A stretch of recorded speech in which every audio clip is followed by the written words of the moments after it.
Now that is a C major scale. The C major scale and the major scale in general is the absolute map of all Western music. It doesn't matter what kind of music you're listening to, it informs the chords that are going to be in the key, notes that sound in and out of key, and all those little numbers on the end of the chords that explain what kind of chords you have. Now I know that sounds a bit overwhelming, but there are literally 2 things you need to know and you can memorize super easily that will help you get this together. And I'm going to show you how. First up, let's talk about how you put a major scale together. Now, if you think of a piano, I know this is a funny looking piano, but if you think of a piano, all the white keys are all natural notes. By natural notes, I mean they're not sharps or flats. So if you play all the white notes on the scale, you get C, D, E, F, G, A, B, C. Now, that is the key of C major. It's the first key because it doesn't have any sharps or any flats. But what you can do is you can learn the interval pattern that applies to that, and then that applies to every single major scale. So by learning one scale, you've learned every single major scale there is. So for example, C, tone to D, tone to E, semitone to F, tone to G, tone to A, tone to B, and then a tone, semitone rather, to C. Now, the cool thing about the guitar is because it's a pattern-oriented instrument, we can play that same pattern, second finger, fourth finger, first finger, second finger, fourth finger, first finger, third finger, fourth finger, and if we start at G,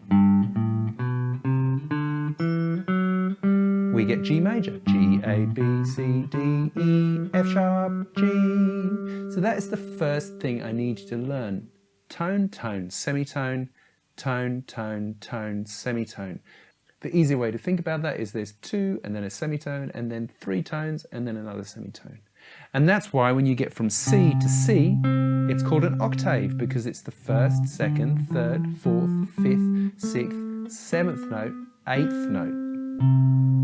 Now the second half of that is there are chords associated with every single major scale. So let's kick that off. We've got C major.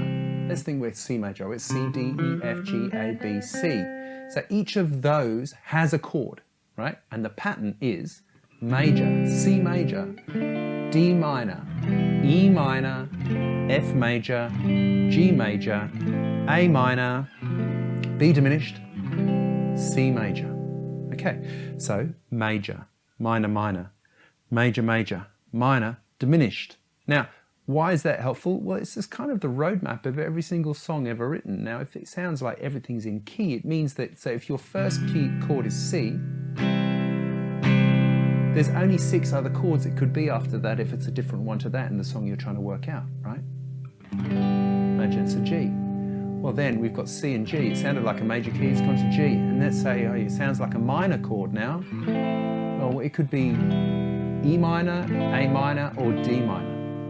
It's only going to be those if it sounds like it's in key. Now, if it sounds like something completely random, you can hear that sounds out of key, right? Whereas if I go,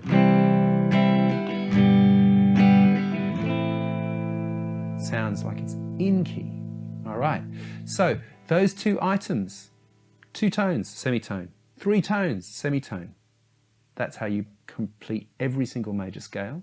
And then what chords are in that key? Well, then you can work it out, like C major. We need C major, D minor, E minor, F major, G major, A minor, B diminished, C. Hey presto. 2 really awesome things that are worthwhile getting to know. If you have any questions, put a comment and I will see you next time for another lesson. Bye for now.